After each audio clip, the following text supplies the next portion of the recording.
Welcome in, college football fans, and welcome to the First and Long College Football Show. I am your co-host, Marcus, and there's your other co-host, Mason.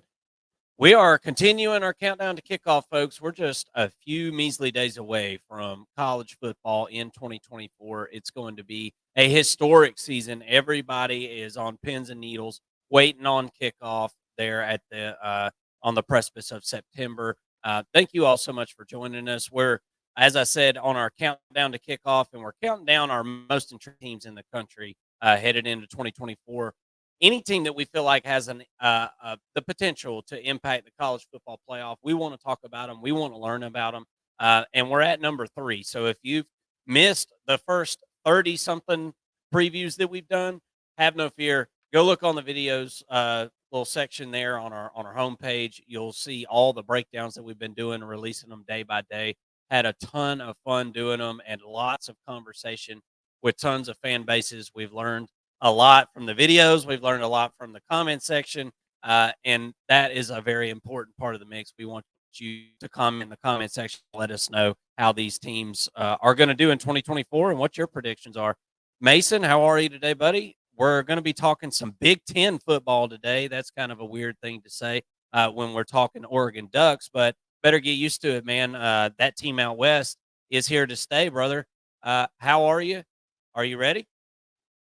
Yeah, man, absolutely. Definitely ready to talk some Oregon football. This has been kind of a second favorite team of me. It's like my West Coast team. We've always had that West Coast at dark. We're in Georgia. We're on the East Coast, so those are late nights. It used to be late nights at least watching the Pac-12 and all. And to me at least, you had a second favorite team on the West Coast, and for me it was always Oregon. Fun team to watch, love their uniforms and all that stuff. But now heading into year 3 under Coach Lanning, now they're a powerhouse, right? That's what we're looking at.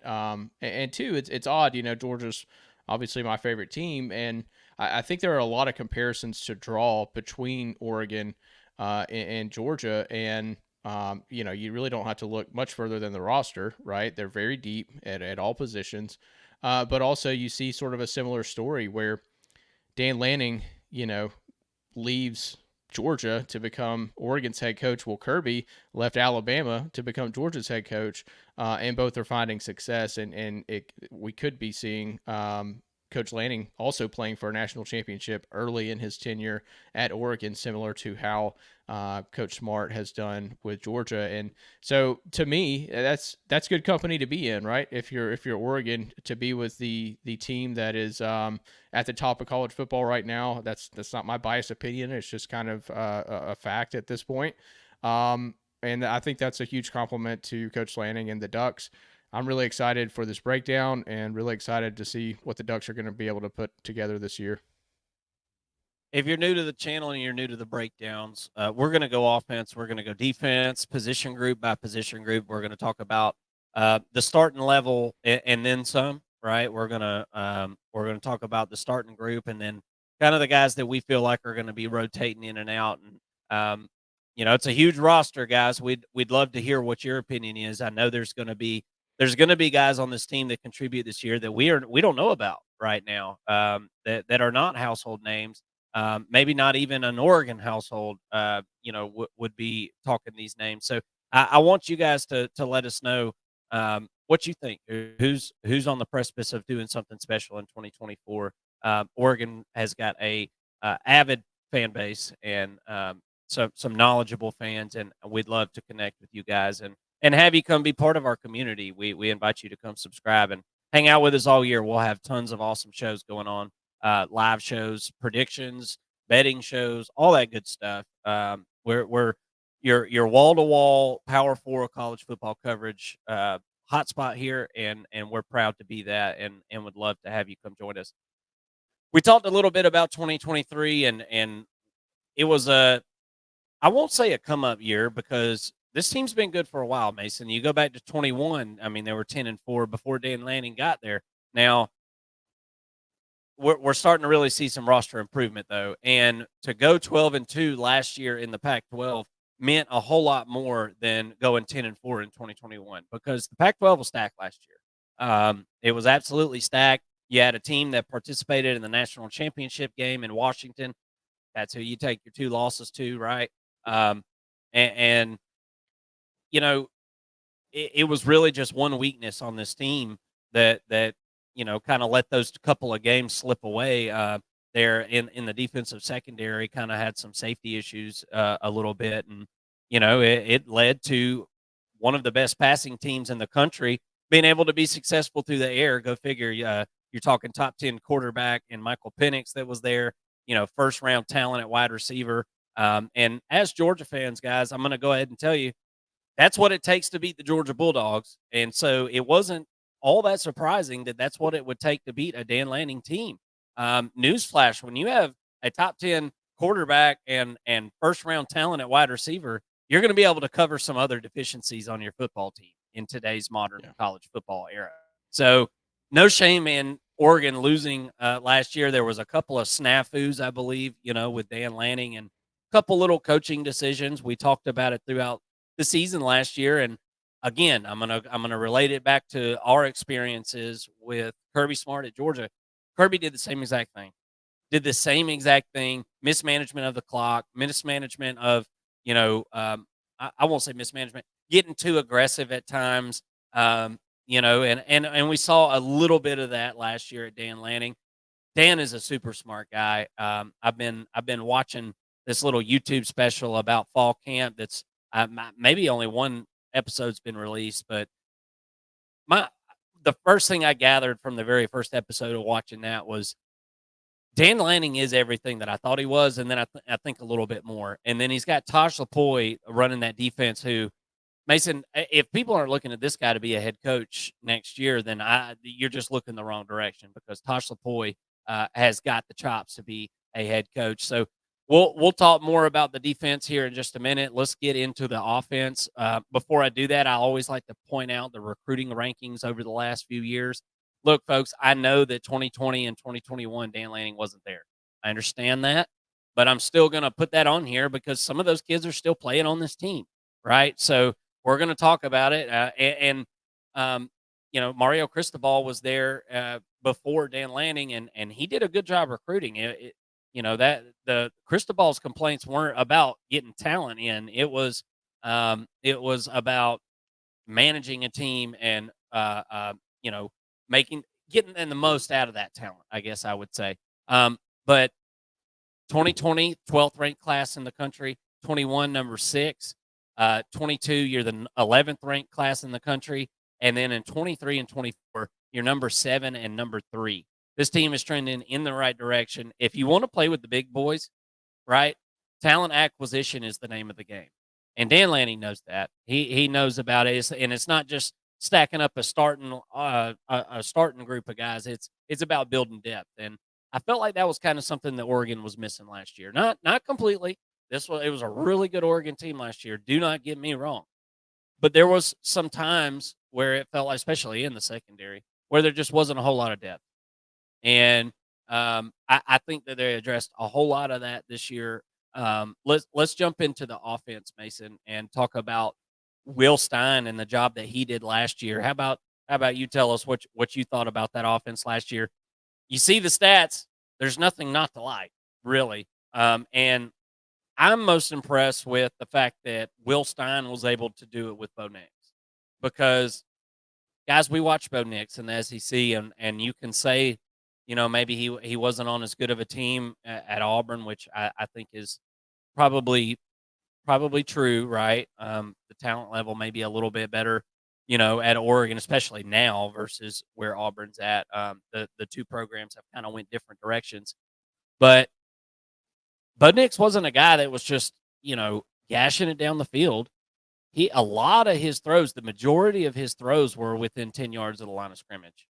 And yet this team still was able to be second in the country in scoring offense, way up there, first in passing yards per game, actually, over Washington, which is, that's very surprising. And Washington that receiver core was unbelievable, one of the best I've ever seen last year. So, what do you think about this offense last year? Will Stein seemed to have done a really good job in his first year. Now he comes back and he's got more tools in his tool belt. What do you think? Yeah, I thought it was an incredible first year for Will Stein. Really, he definitely exceeded my expectations. Oregon had a really good offensive coordinator in Kenny Dillingham before Stein came in. He goes to Arizona State, and I'm thinking, man, what the heck? In Dan Lanning's second season, he's got to find a new offensive coordinator, and you felt like the team was just going to take a step back because of it, and that was not the case. In fact, they took a step forward statistically on offense, and I think that Will Stein has a lot to do with that. This is an up and coming name in college football. I hope for Oregon fans' sake. That he sticks around for a while, because I think he is a really good fresh mind on the offensive side of the football, and I'm super impressed with how he was able to get the ball to his playmakers in Troy Franklin, in Tez Johnson. In Terrence Ferguson, Trayshawn Holden, like got a lot of them involved. Bucky Irvin, of course, one of the best running backs in the game last year. Yep. I thought that he did a really good job of that, and sort of look. I'm not gonna say Bo Nix was like an average quarterback, but he was slightly above average to me, and he's in the Heisman hunt, right?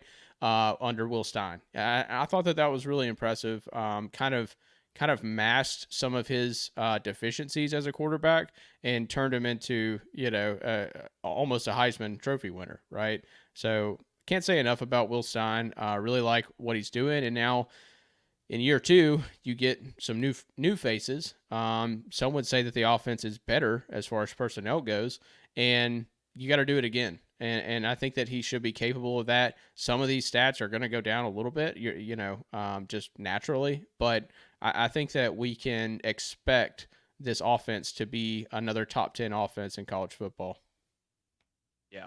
Yeah, I think so, Mason. And while we're on the subject of quarterback, you bring in a guy like Dylan Gabriel, who, Mason, he's on the hunt for history this year. Tied for fourth most total yards in FBS history at this point. Total touchdowns in FBS history at 152. Seventh most total yards in FBS history, 15,925. And he's 30 touchdowns away from the all-time record for touchdowns. What else really needs to be said? This is a true dual threat guy. The only knock that I've really heard on this guy is, well, a couple knocks. He's left-handed. It takes, guys some getting used to catching balls from a lefty. I don't buy that one bit. I don't think that is an obstacle, not one bit. He's got all of spring and all of fall to work with these guys. And, oh, by the way, he's a very hands-on guy. It's not lost on Dylan Gabriel that this is it for him, probably, right? And he's really taking advantage of it. It really seems he's building a whole lot of camaraderie with these guys, going on trips and loading up the minivan. Dylan Gabriel drives a minivan. As a guy who grew up, my dad always had a minivan on hand, right?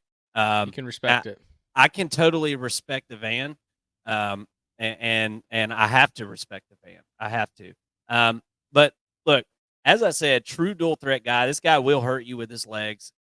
He's going to have to figure out a way to get out of bounds. This guy will lower his shoulder and hit you at times. He kind of actually likes contact. I don't want to see that, right? I don't really want to see that from Dylan Gabriel this year. I don't think that's necessary with this team. Let one of your other battering rams handle that and get out of bounds, young man, or slide. But the other knock that I was going to bring up that I've heard about this guy is the deep ball. And here's where I kind of combat that. He can't throw the ball as far on a rope as some of these other guys in college football. Okay. He's not throwing it as far as Carson Beck or, Quinn Ewers or whatever. But his anticipation and timing totally makes up for that. He's more accurate down the field than Bo Nix was last year. For the deep ball anyway. So I think this team is actually going to pick up the rate in which they're getting passes in gash plays, getting gashes of yards at a time. I think you're going to see more of that with this team. And how could that possibly be a bad thing? This is going to help the offense stretch out the field a little bit more. I think it's going to help the run game. You don't have a Bucky Irving, I don't think, this year. And not to mention, I think that running back room is a little bit thin. I like the top two guys you've got, but I feel like it is a little bit thin. So, going to need to be able to stretch the field. Going to need to have a very nice balanced approach. This is the guy to get it done. I'm in love with this addition right here. And that's not even to mention the fact that you have Dante Moore waiting in the wings. Literally, that's a duck joke, but um, he's waiting in the wings, man. And if you need him, you got him on the sideline. And I love the upside of that guy. And oh, not to mention, there's another guy behind him. So iron sharpens iron, sharpens iron in the quarterback room. I really, really like this group. What do you think, man? Yeah, I mean, I'll add another sharpens iron to the end of that because I really liked what I saw out of Luke Moga in the spring game. The true freshman showed some wheels. I mean, this guy can absolutely fly. Um, we don't expect to see him in 2024, but hey, if we're talking about the quarterback room, I think all four guys are absolute weapons. I would be really surprised to see all four of them back next year. Well, I know Dylan Gabriel won't be back, but the other three I would be really surprised to see come back. Like Novosad a lot. He had some good moments in the spring game as well. Probably, honestly, as far as just his spring game performance, I think Dante Moore might have had the worst of the bunch, but it was one performance, right? I think Dante Moore is going to do really well to sit behind Dylan Gabriel this year. He's a super talented guy. And I think the sky's the limit as far as talent goes for him. We'll have to see next year if he's able to take over the starting reins. But Dylan Gabriel, I mean, he's a Heisman contender, one of the favorites for the Heisman, if not tied for as the favorite. I can't keep up with those odds there, but Dylan Gabriel, I mean, look, has been a very steady quarterback at Oklahoma, which is a school rich in quarterback tradition, right? And he's been another great one for them, and decides to take his talent to Oregon. Look, I think that Oregon is getting Bo Nix with, like you said, a slightly better deep ball. And that's probably Dylan Gabriel, right? I mean, I think that you're getting a similar quarterback in Bo Nix, or in Dylan Gabriel as Bo Nix was, only left-handed, right? And like I said, a little bit better on the deep ball to me. Maybe, like you said, doesn't throw that hard, doesn't have a lot of arm, I would say, but look, this is a guy who completed 40% of his balls 20 plus yards down the field last year.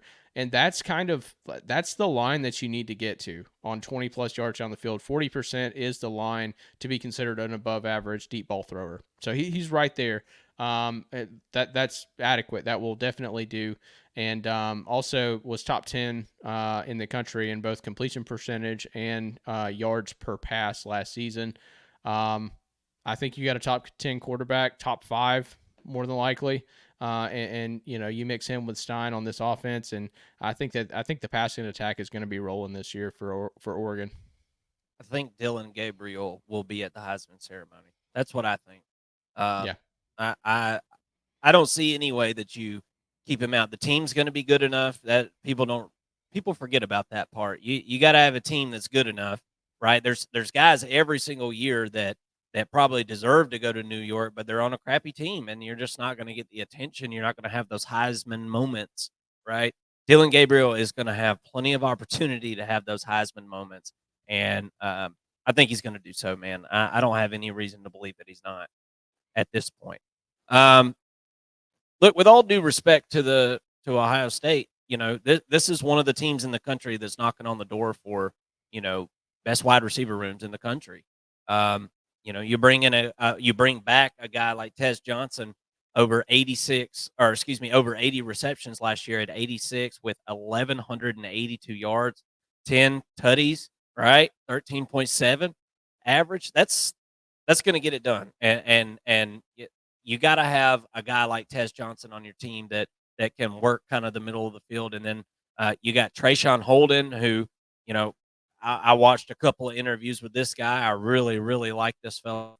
I, is he the go-to guy on the team? I don't know that he's necessarily the go-to guy, but he is a really nice complimentary piece, Mason. And then you bring in a guy like Evan Stewart, who's an absolute witch, right? This guy is an alien. And this is a different type of wide receiver than this team has had over the last couple of years, right? He's going to be able to go make those contested catches.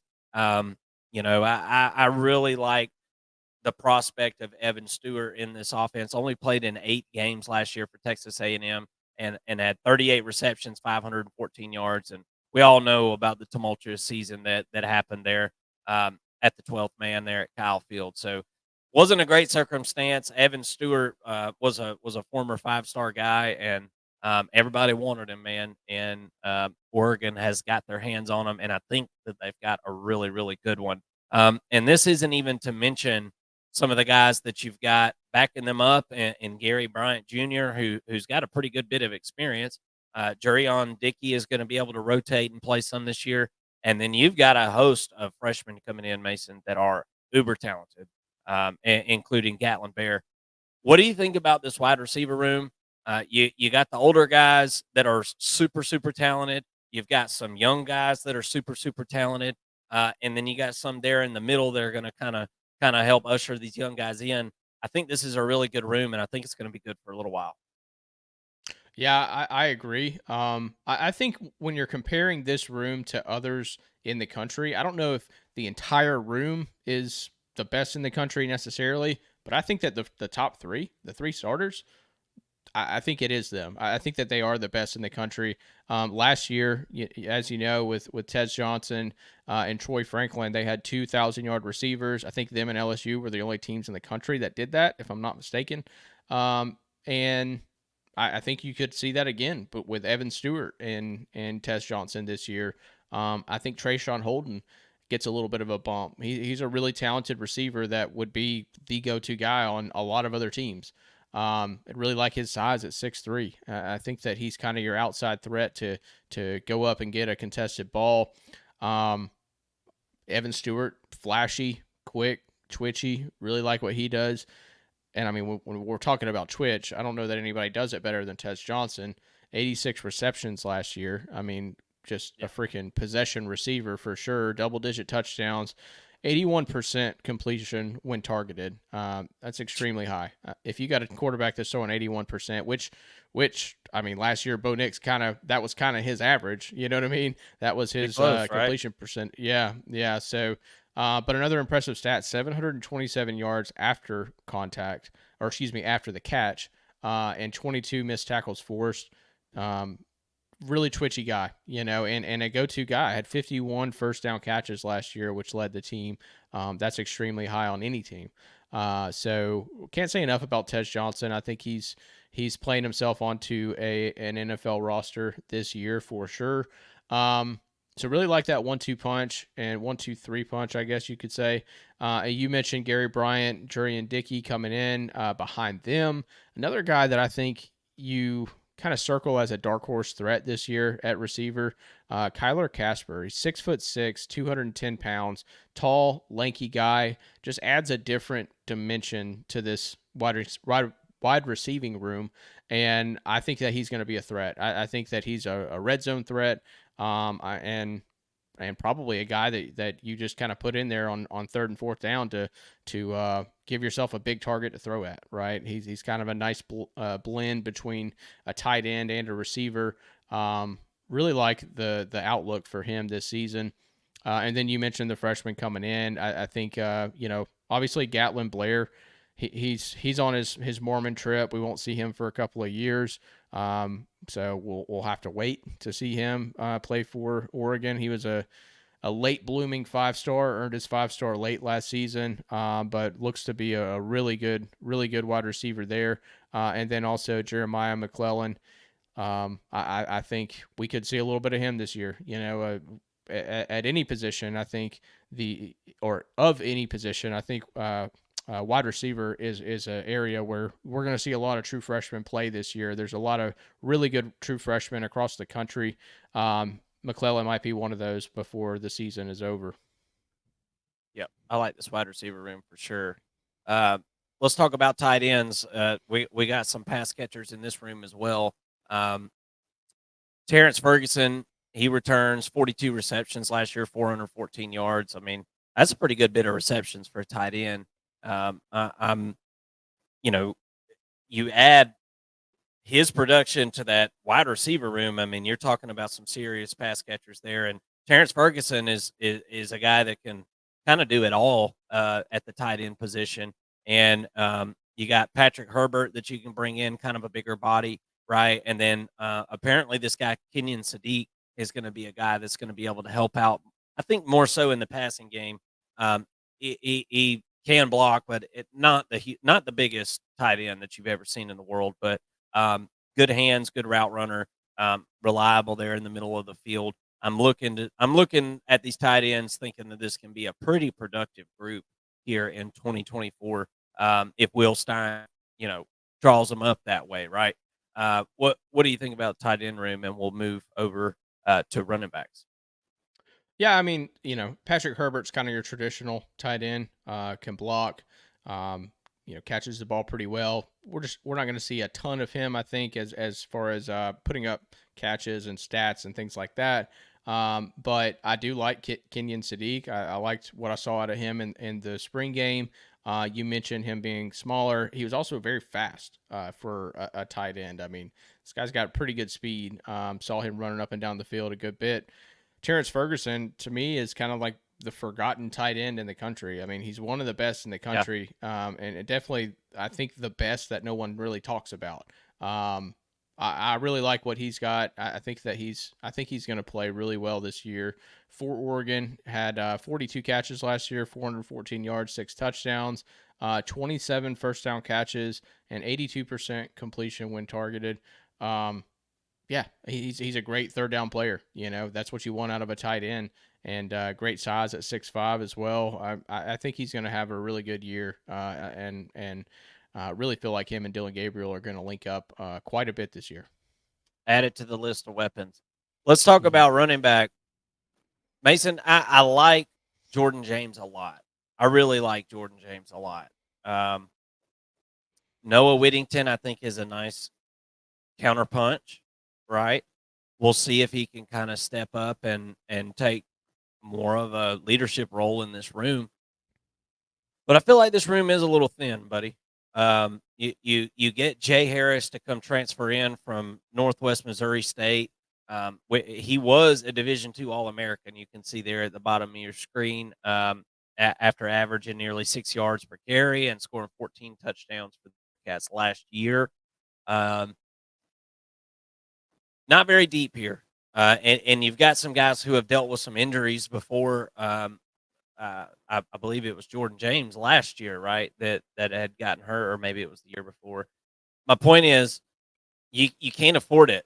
You can't afford to have these guys going down for multiple games in a row. You might be able to limp through a game or two, but if you've got any kind of long-term, 4 to 6 to 8-week injuries or whatever, you're going to probably have some issues in this room as far as depth goes. So what are your thoughts on the running back room? As far as the offense, this is the room that I'm liking the least right this second. Not to say that I don't like these two up top, but to win a national championship, that's the scale that we're grading Oregon on at this point, right? Make the college football playoff, play for a national championship. That's how good this team has a chance to be that good. But if we're going to look at them in that light, we've got to realize what not only who's starting, who's following them up, and I'm not seeing a real great following act for these top two running backs. What do you think? Yeah, really top end heavy. I think it's fair. Like you said, when we're talking about championship teams, you got to nitpick a little bit. And to say that this is the worst unit on the offense doesn't mean that either both of these guys wouldn't start on 100 other teams around the country, right? They would. They're both really good. Really like what Whittington has put up as far as a yards per carry average at 7.3. Just got to get him more than 20 carries this year. How's he going to do with that extra workload? How's he going to do with in potentially a 16 game season? We're talking 130 carries, 150 carries potentially. How's he going to carry that workload? That's a big question mark. And same with Jordan James. If we're talking that many carries, how can he hold up? We love the average, love the quickness, the twitchiness, all of that. I mean, guy had 33 missed tackles forced last year, 21 carries of 10 or more yards, and 4 yards per carry after contact. That's really good.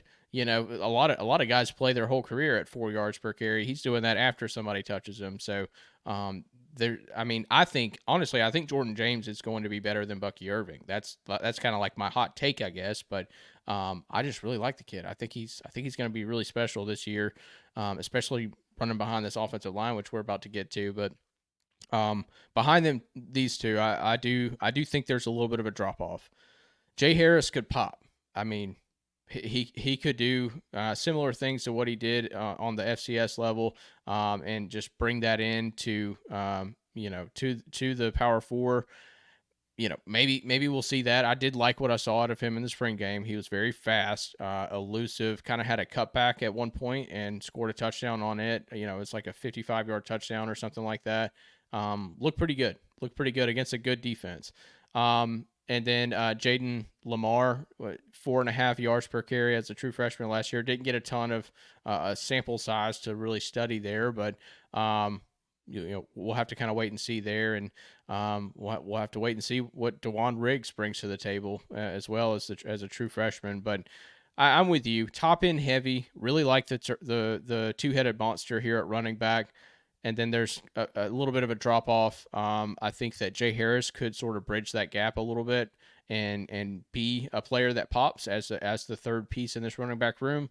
But I'm with you. I do think that it leaves a little bit to be desired when we're talking about a championship team. Not going to be. It's not make or break. I can assure you that this offensive line is going to make anybody look good. I think I could get out there and tote the rock and get some first downs every now and then, but a little bit thin. I agree completely. Let's get into the offensive line real quick. Yeah, it always sucks when you lose a really good offensive lineman, but it sucks even more whenever it's your center. Right, you lose Powers Johnson, and that is a blow to the offensive line. But other than that, Mason, I feel like this team's in pretty good shape. You got bookend tackles, Josh Connerly Jr. and Johnny Cornelius. They've got all Big Ten potential and skill, right? So I feel like you're in good shape on the bookends there at those tackle spots, and you got Matthew Bedford that comes over from Indiana. He's a really solid transfer addition there in the transfer portal. He'll be at right guard, and then at left guard, you're going to have Marcus Harper, who started every game last year. So feeling pretty good about your guard spots as well as your tackle spots. So as I said there at the beginning of the segment, I mean it's really about that center spot. And hey, go ask an Alabama fan what it's like to not have a center. I mean, it can be a problem, right? But this coaching staff feels pretty good about La Lulu. Yeah. I won't even try the first name. You know who I'm talking about. The 4-star signee from 2023. It looks like he's going to be taking over there at center. Mason, what do you think about this offensive line group? There's tons of guys here that we didn't even name. This group truly is, a couple of real good units deep, and maybe even deeper than that in some other spots. George Silva, Patrick Herbert, excuse me, not Patrick Herbert, Charlie Pickard, Nishad Strother, Kawika Rogers. You've got dudes that are highly recruited and highly sought after behind those guys. So you've got some proven guys, and then you've got guys that aren't proven. But I think they're all pretty much all talented throughout that room. What do you think about this offensive line group? Yeah, well, the whole back line that you just mentioned, the five on the second team that you mentioned, they've all got 3 years of experience, right? The least experienced out of that bunch is Kawiki Rogers, who's a redshirt sophomore, right, heading into his third year. So I think that says a lot. You got a lot of experience backing up this unit. And then also, I think it says a lot about Iapani Lalulu. As a true Nailed it. sophomore, I think that if he's your starting center, as a true sophomore, that means that he's got a lot of talent. If he's playing ahead of all of these guys who have 3 and 4 and 5 years, I think that says something about what they see in him, to let the young guy get in there and lead this offensive line unit. Um, Working my way outwards, I think Marcus Harper and Matthew Bedford are two solid guys there in the middle of this offensive line. I don't think that you're going to have much of a drop off from last year at all throughout this offensive line for the most part. But then, I mean, you get to the bookends there, and starting with Josh Connerly. 542 pass pro snaps, gave up 1 sack and 14 quarterback hurries in his first year starting. Really impressive. His last 6 games, he didn't give up any sacks and only 3 quarterback hurries in half a season. That's really impressive. I think this guy is really playing himself into a future first round pick. And then probably even better than him at the right tackle slot.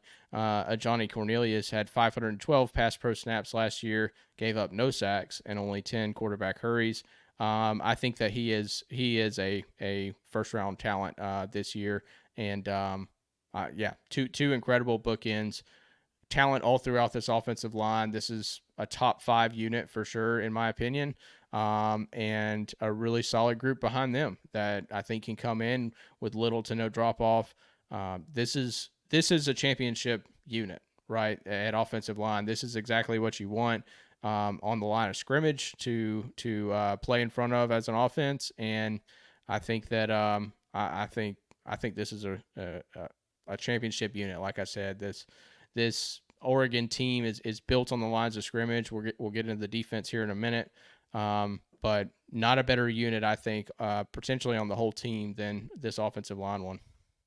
Yeah, and imagine how good of shape. I know there's a ton of seniors on this page, but if you can somehow get Josh Connerly back next year for his senior year, I'm not saying that's a guarantee, but you get him back with Lalulu there in the middle.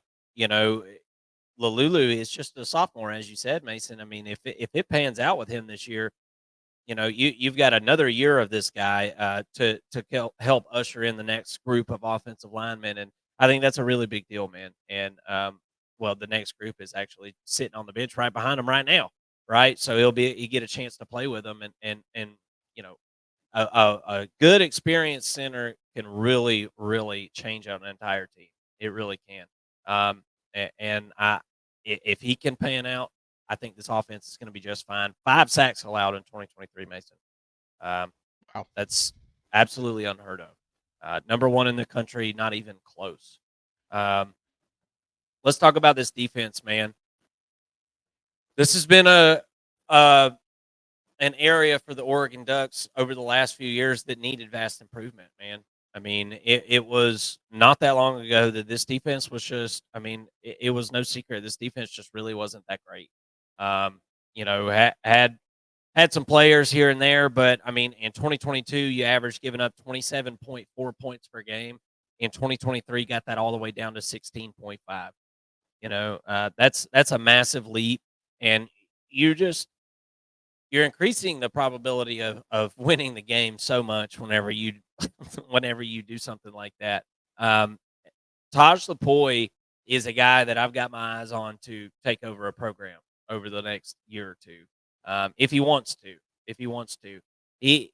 This guy's the real deal, man. This is the real deal. Now he's getting to coach under Dan Lanning, who has gotten a ton of experience from Kirby Smart, who got it from Alabama, who. Oh, by the way, Tosh Lapoy worked at Alabama as well.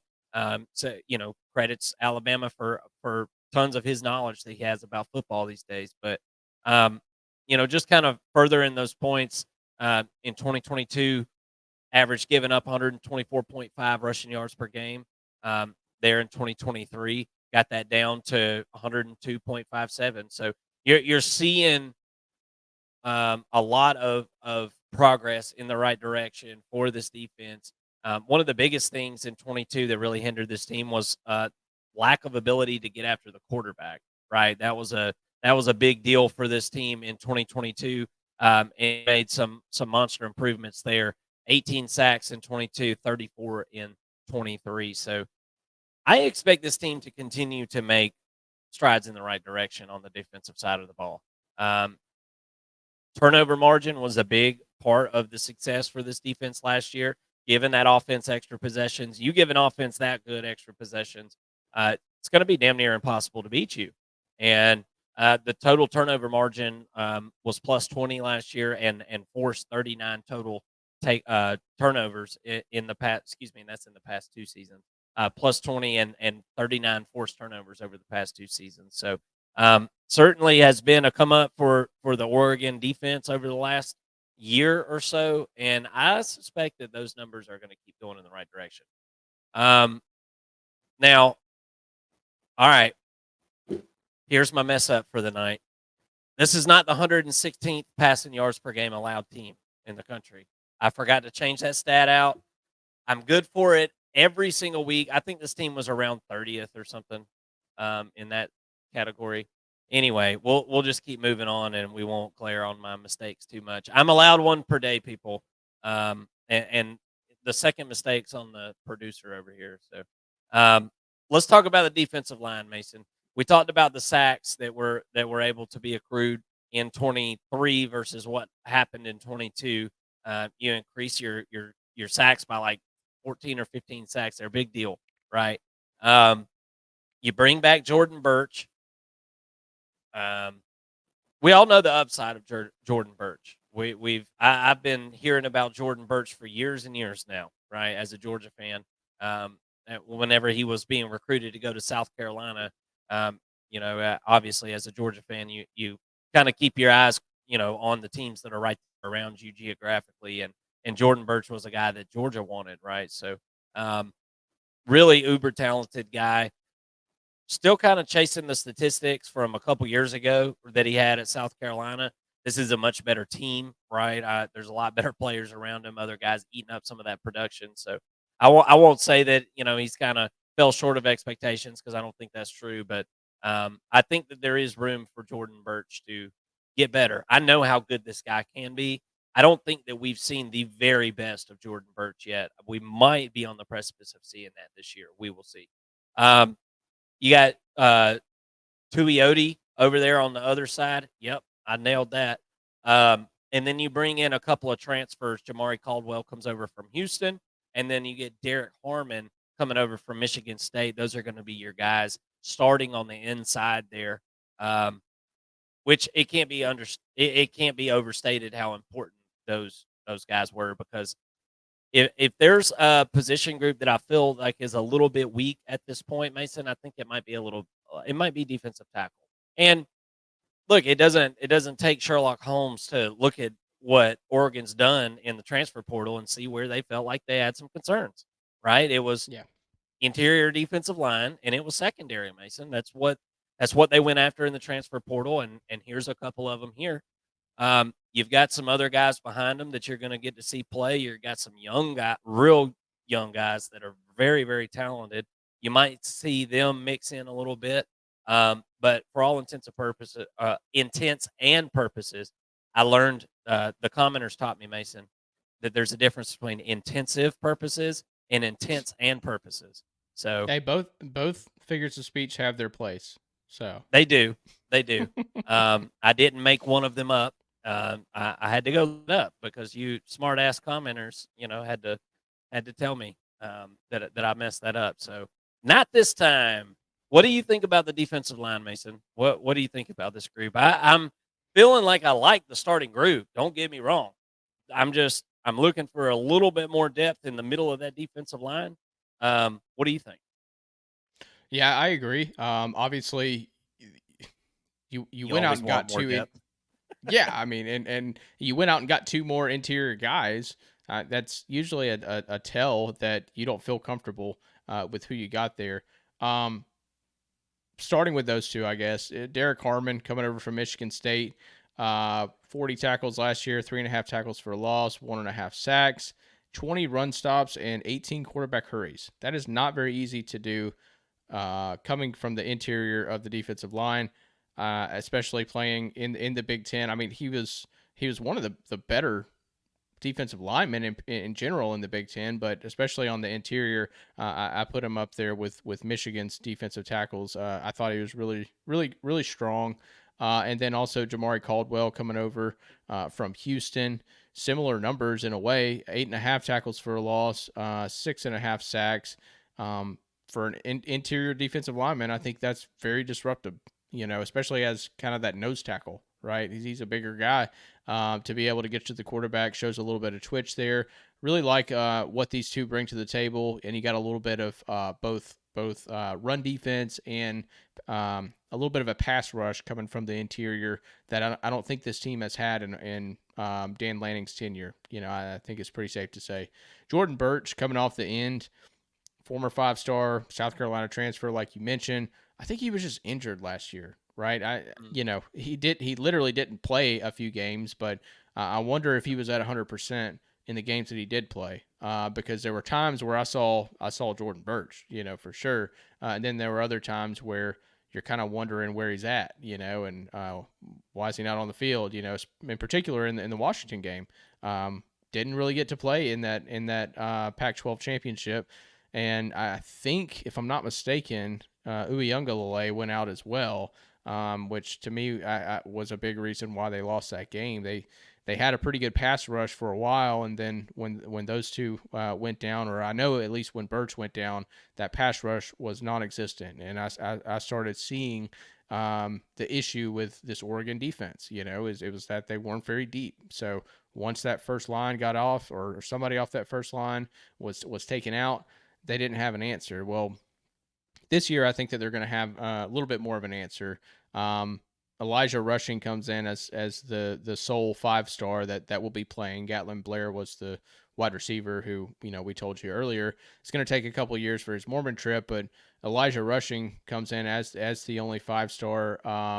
And I think, by all accounts, this guy's going to play. Dan Lanning's not afraid to play a true freshman. I mean, we saw it last year in Mateo Uyunglele, who left some room to be desired, but I think he's filling into that big frame that he has. He kind of looked like a puppy out there with just the big old paws that is going to fill out.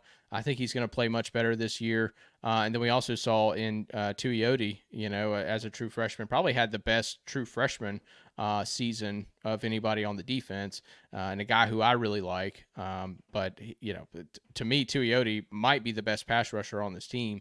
Really like his size and his reach and his arms and all. But I think that those are examples you can point to, bringing it back to Elijah Rushing, to say, I think he's going to get his opportunity to come in and play right away. What he does with that, we'll have to wait and see.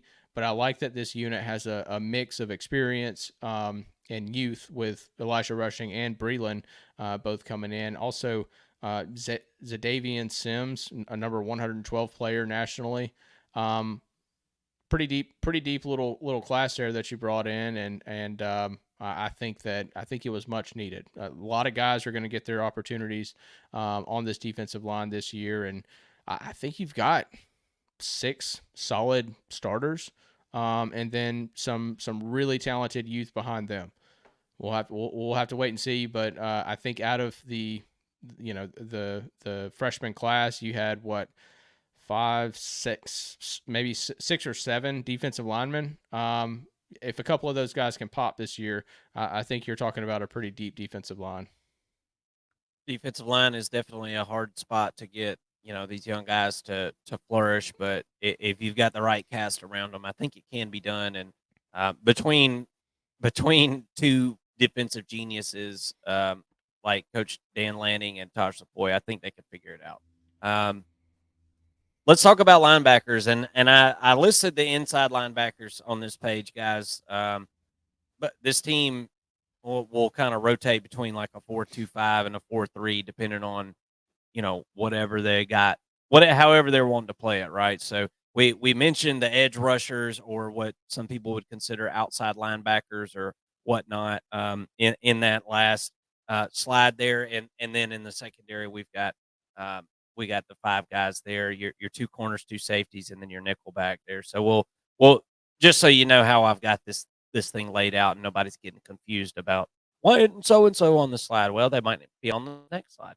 Um, and if they're not, then yell at me after the video. How about that? Uh, you bring back Jeffrey Bossa. I what's not to like about this guy, right? I'm hearing awesome things about Justin Jacobs as well. I'm hearing that he's having a really good fall, had a good good parts of spring anyway.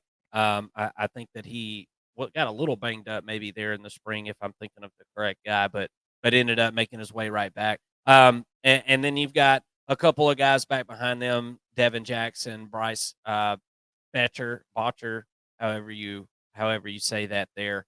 Um, Tosh Lapoy feels like this is one of his best linebacker rooms he's ever had. So I'm going to defer to his judgment on that. I feel good about these starters here. We've talked about some of the outside linebackers or down, on the line linebackers. I really like that group. The edge rushers are a strong suit for this team. Can the interior of this defensive line anchor the defense enough to keep these guys freed up, right? And keep them where they're able to play free and loose, because after all, that's what Tosh Lapoy really wants. You've got to be really aggressive in this defense. You've got to play loose. You got to play to the football. These guys are going to have everything drawn up for them to do that. Can the defensive line allow them to do it? That'll be the question. I think they will. I just, we talked about the interior of that defensive line. As long as there's not a ton of attrition, I think they're going to be fine. What do you think about the linebacker room, Mason? I mean, I think you've got a couple of really good guys in Justin Jacobs and Jeffrey Bossa. I don't know much about the depth, and that's kind of. Yeah. I mean, look, I'm not a diehard Oregon fan, right? I'm as an outsider looking in. I think you have to question the depth a little bit, and you can say that. I mean, this is our 30-second breakdown. It's tough. I've found it tough to analyze the middle linebacking group behind the top two, because typically you only see like one other guy. So it's tough to say. I really like Bossa, and it sounds like Justin Jacobs is having a really good spring or fall at this point. I'm just gonna have to trust that. I think you've got a pretty good unit here, but I'm more impressed with the defensive line. I guess if we're like ranking the units, I think that the defensive line is a little bit more impressive, and I like what they have on the back end. But that's not to say that these linebackers, maybe Tosh Lapoy knows better than I do. I'm sure he does. Maybe this is a really good linebacking unit. But really like what you got in Jeff Bossa, and I like his production. 72 tackles. That's what you want to see out of a middle linebacker, a guy who's kind of getting all around the football and a real ball hawk. So Justin Jacobs is going to have to step up. I think statistically he will, just given more opportunities. And then one of these other two are probably going to be relied on pretty heavily as well, and Devin Jackson and Bryce Betcher. And yeah, we'll have to wait and see. Not a whole lot of insight, not a whole lot of statistics from this group, but sounds like they're doing pretty good in fall camp. Yeah. Secondary, let's talk about the secondary. You got Kobe Savage coming over from Kansas State. You're bringing in Jabbar Muhammad to play corner there. He comes over from Washington. That's a man who needs no introduction, right? One of the best corners, one of the best cover corners in the country, no doubt about it. You kind of got a little bit of a question and a competition going on over there at that other cornerback spot. Look, I just listened to an interview with Coach Lanning, and he said, and these are his exact words: cornerback is a spot that I feel like a freshman can play. How about that? I honestly, you learn something new every day. You learn when you listen to these coaches and what their thought process is and everything. That was not something that I would have expected to hear come out of his mouth, but it was. And maybe he kind of means that, you know, safety would be a much tougher spot for a freshman to come in and play right off the bat. but he feels like if one of these incoming freshmen really pop, there is a possibility that they could be playing or even starting. So I'm interested to see how that pans out. But you bring back Tysheem Johnson back there in that secondary. As I said, you bring in Kobe Savage. Um, I like the secondary, the safeties. I'm worried about the depth a little bit there at safety. You're bringing in some young guys that are really really talented. But what does that mean for this year? Is a guy like Aaron Flowers able to contribute right away in this safety room? And then as I said, Dante Manning, I've got some questions about there. What do you think about the secondary, Mason? This was if there was an area of concern about the defense last year, this was it. Gave up. This team was top 50 in just about every defensive category, but in the 30s and 40s in pass game defense. So, what do you think about the secondary? Can they take a step in the right direction this year? You won't have to face Washington and that gauntlet of wide receivers they got, so that's got to help your numbers some, right? What Yep. do you think about this group? Yeah, I mean, I really like the group, honestly. I do think that they added some key pieces in the right places, right, in this DB room. The only question is, can they gel together? Corner or the defensive backfield is one of those units that really needs to kind of understand and communicate and just have an idea of what each other are doing at all times.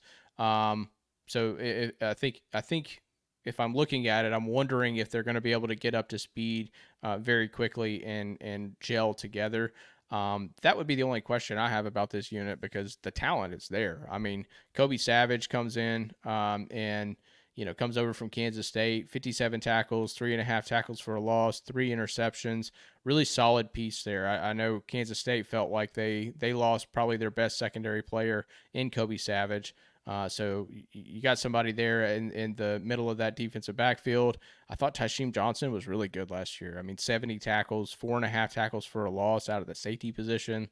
It's tough to do right there. 2 interceptions, 7 pass breakups is really solid, and only a 5.8% missed tackle rate for a DB. That's like unheard of. That's a really solid linebacker stat, and he's doing it as a Yeah.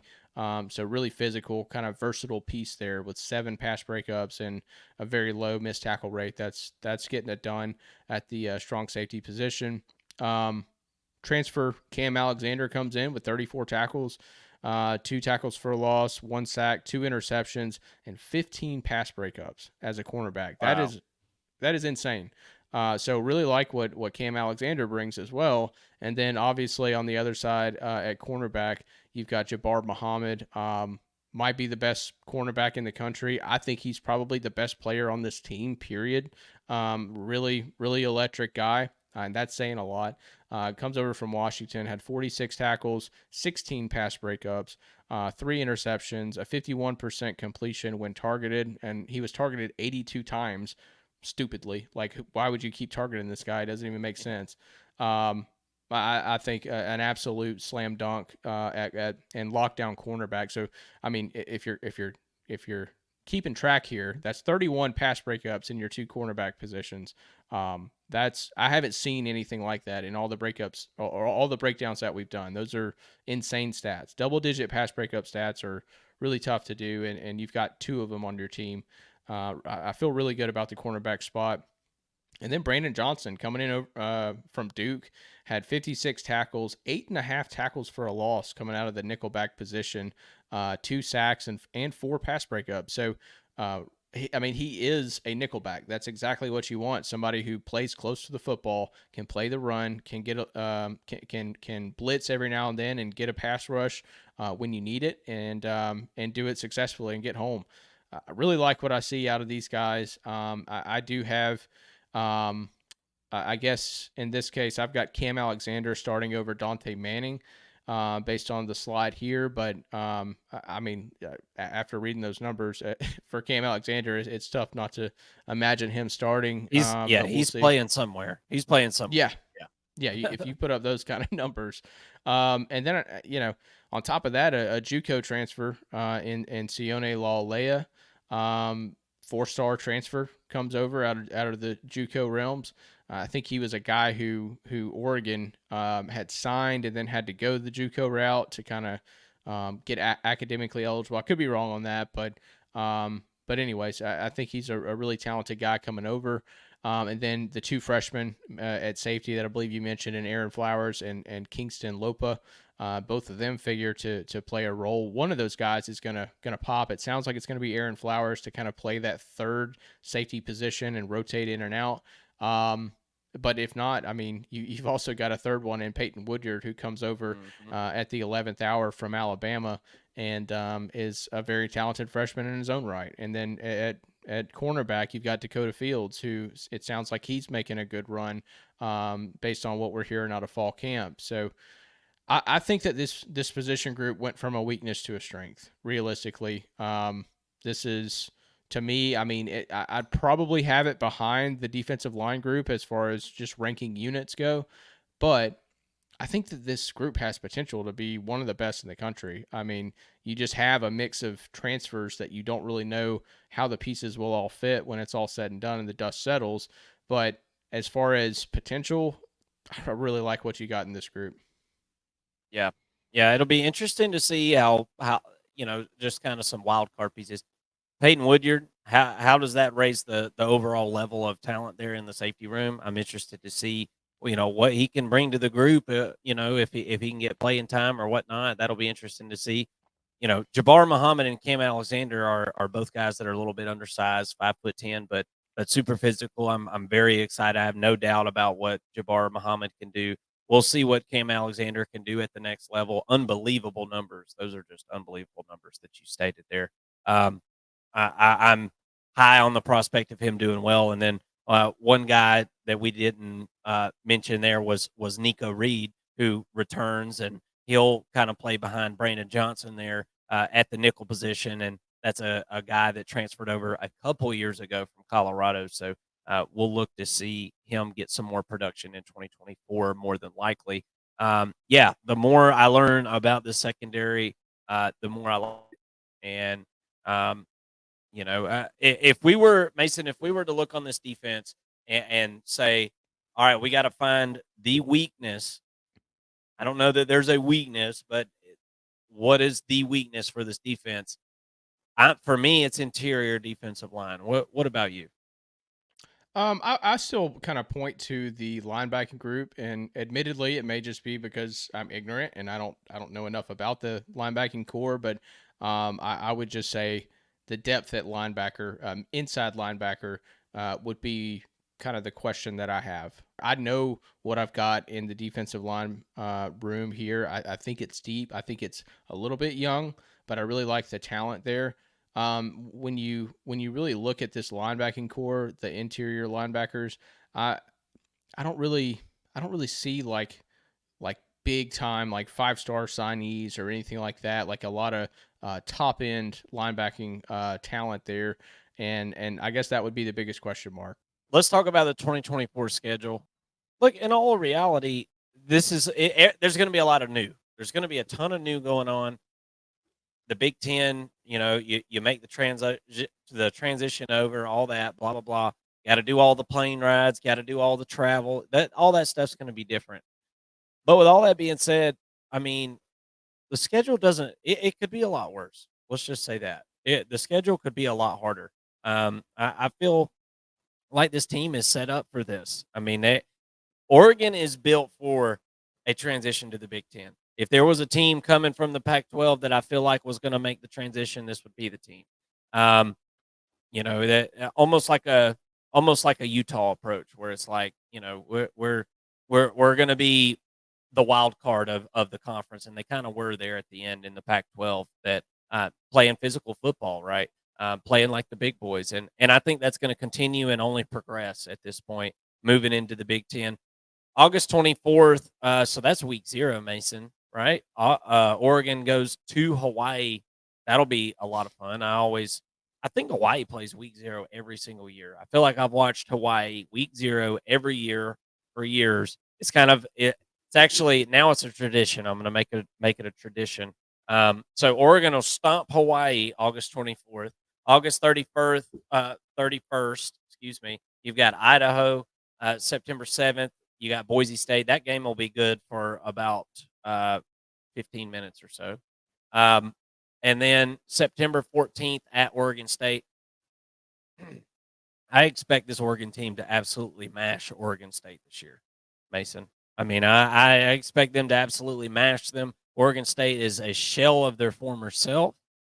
Uh, you've got a chance for your new quarterback to come in and establish himself, as that dude at the starting quarterback position. I think he's going to do it against Oregon State. I think that's there's no more fitting way to establish yourself as the man there at Oregon than to put it on your rival. And then September 28th, you're going to go to UCLA. Not high on that team this year, guys. UCLA had a really good defense last year, a crap offense last year. I think they're going to be kind of crap on both sides of the ball this year. I don't foresee them doing a whole lot with their head coach moving to be the offensive coordinator at Ohio State, whom we will get to in a moment. October 5th, you've got Michigan State at home. Michigan State's going to be a good team here in a couple years, but not this year, guys. So you've got yourself another win there. And if you're counting at home, that's 2, 4, 6-0 to start the year. And then you're going to have a week off, and then you're going to host Ohio State. Now, let's talk about this game for just a second, Mason. Ohio State is very clearly one of the most talented teams in the country. If you're going to beat this Oregon team, I feel like you're going to have a really, really formidable offense. Let me ask you a question. If you could get Dylan Gabriel, or you could get of course I'm forgetting his name, the quarterback that's at Ohio State now, Will Howard. Mm-hmm. Yeah. If you had your choice of one or the other, which one you taking? Oh, I mean, yeah, no doubt it's Dylan Gabriel. Give me the guy who's a little bit more proven. I agree 100%. And we just talked about how good this secondary was, Mason.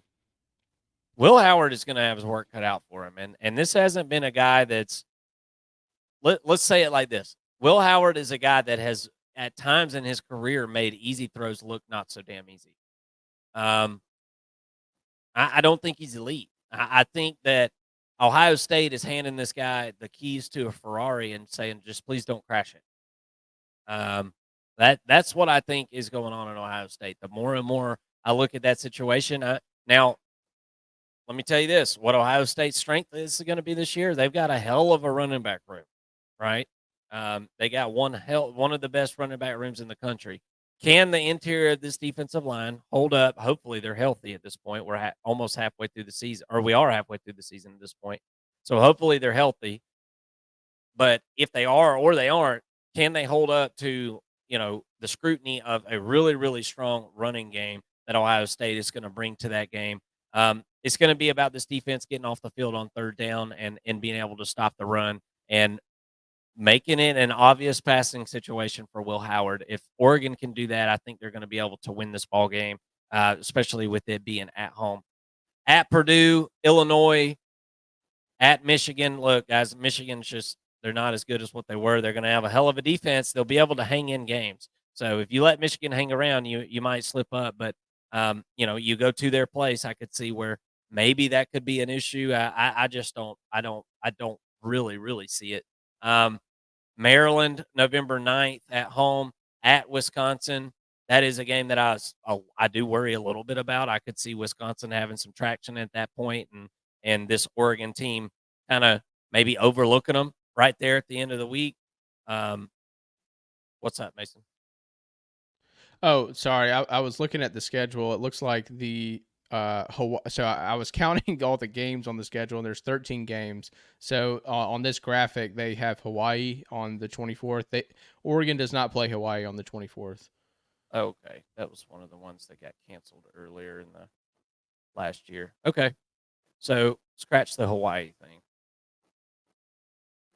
Let me write that down. So, Mason, what do you think about this schedule here? I don't think it sets up that bad. I mean, you got to play Ohio State and Michigan. Michigan's down. You got to go to their place. Ohio State, you get at your place. I feel like that game's kind of a crapshoot. I mean, I think it's 50-50. Ohio State is just as talented, if not more talented, than this Oregon team. So you're going to have two of the most talented teams in the country squaring off that day, and it's in Eugene. So I feel like that certainly gives you a leg up there. That crowd will be absolutely raucous. What do you think about this 2024 schedule? I think it sets up pretty doggone good, buddy. And um, if I'm putting my prediction out there now, I could see it's really hard to go undefeated, guys. I could see this team losing a game they're not supposed to, which almost every college football team does. Um, but 11-1 seems very, very likely for me for this team right now. What are your thoughts? Yeah, I mean, a 10.5 point over under win total for this team. I think that they're over for sure. I think that I think they're going to go undefeated. I really feel good about this Oregon team. I think they're complete. I think that they've got playmakers at every single position. Um, I just don't think that there's anything that you can expose on this Oregon team, and at least from all the games that they play in the regular season, I don't see a team that's like that. That's completely holeless, right? When I look at and I'll just start from the top here. So scratch Hawaii, but you got Idaho. That's going to be an easy win. Boise State, like you said, easy win there. I do think that Boise State might be pretty good. That they may actually end up being a playoff team. But I don't think that Oregon's going to have any trouble with them. You got the Civil War against Oregon State at Oregon State. I just don't think that that's the same Oregon State that they were, last year even with Jordan Smith moving over to Michigan State. UCLA, I don't think it's going to be much of a ball game. That's another team that's reloading right now. And then we just mentioned Jordan Smith going over to Michigan State. I really like Jordan Smith. I really like Aiden Childs, but we're a couple years away from them being relevant again in the Big Ten. Then the Ohio State game, right? You get Ohio State at home. Ohio State's got some serious issues at offensive line. I think they're average at offensive line, and when we're talking about championships, average at any position group, especially a position group where five guys are on the field at every snap. I don't think you can be average on the line of scrimmage and expect to beat an Oregon. Not to mention quarterback play. I don't know what we get out of Will Howard this year, but he's going to have his hands full anyways with this secondary. So what's he going to do? Turn to his legs? Well, you got a strong defensive line as well that and a offensive line for Ohio State that I don't think he's going to feel really comfortable running behind. And so that weak offensive line kind of takes the two strong running backs out of the equation as well when you have a team like Oregon that can expose the O-line. Given that game's at home too, I think that Oregon will end up winning that game by about a touchdown. At Purdue shouldn't be too much of a worry or a trap game or anything like that. Versus Illinois, Illinois is not the same team they were a couple years ago. I don't think you struggle with them very much. Honestly, if there's a game on this schedule that concerns me for Oregon, it's at Michigan on November 2nd. It's going to be super cold. I think Michigan's got a really strong defense, and at that point, they'll have figured the quarterback position out. But I don't think that Michigan's got the horses on the outside to really expose this Oregon team, and I don't think that they're going to be able to just run the football even behind what we expect to be a good offensive line. Mainly because that's what we expect Michigan to always be and to always have as a good offensive line. A lot of new on that O-line as well, but I don't think they'll be able to run enough to stop Oregon. I think it's a close game, but I think it's one Oregon can pull out late. Versus Maryland, I don't think that'll be too much of an issue. Wisconsin, probably another kind of iffy game. You got to go to Camp Randall late in the year, maybe like a snow game. You never know what to expect when you get into the elements like that. So I would definitely circle that one as one to watch. But then you get a week off, and Washington comes to you. That's just going to be a bloodbath. I think that I think that Washington is in for it this year, and Oregon's going to be seeking revenge, but also probably resting up a little bit heading into the Big Ten championship, and probably facing Ohio State for the second time. So maybe they take their gas or their foot off the gas pedal a little bit there, but yeah, I think it's a 12-0 season for the Oregon Ducks, and they're on a very short list of teams that could do it this year. I think so too, Mason. They're going to be there in January. It's hard to beat a team twice, right? If Oregon can figure out a way to win that game at home against Ohio State, early, the 7th game of the year or whatever week that is, there's a very good chance that they could have to play Ohio State again in Indianapolis. So we'll see what happens. Beating Ohio State twice is much easier said than actually done, and beating any team in college football twice is pretty tough to do. But it happened to Oregon last year. Maybe they're the ones that can do it to someone else this season as they make their transition over into the Big Ten. Oregon fans, thank you so much for watching. You guys have been really, really supportive of the First and Long College Football Show. I know that we've got a little cluster of you guys in our subscriber base. We hope that you really enjoy this content. If you're new to the channel, we hope that you'll consider hitting the subscribe button, and we'd like you to go in the comment section and tell us what you think about your Oregon Ducks this year. We know they're going to be really good, but how good are they? We'd like to hear from you, the fans, to know exactly what you're thinking, and we want you to subscribe to come and hang out with us in the live chat, in the comment section. Come argue with some of these Tennessee fans. There's enough to go around. They'll argue with you for sure. So there's plenty of entertainment there in the First and Long College Football Show comment section, and it sure has kept me entertained over the last few days. So I think it will you too. And we're just so excited. We're just a few days away from kickoff. We're at number 3. We'll be dropping number 2 here in the next couple of days. Will it be Georgia? Will it be Ohio State? We will see.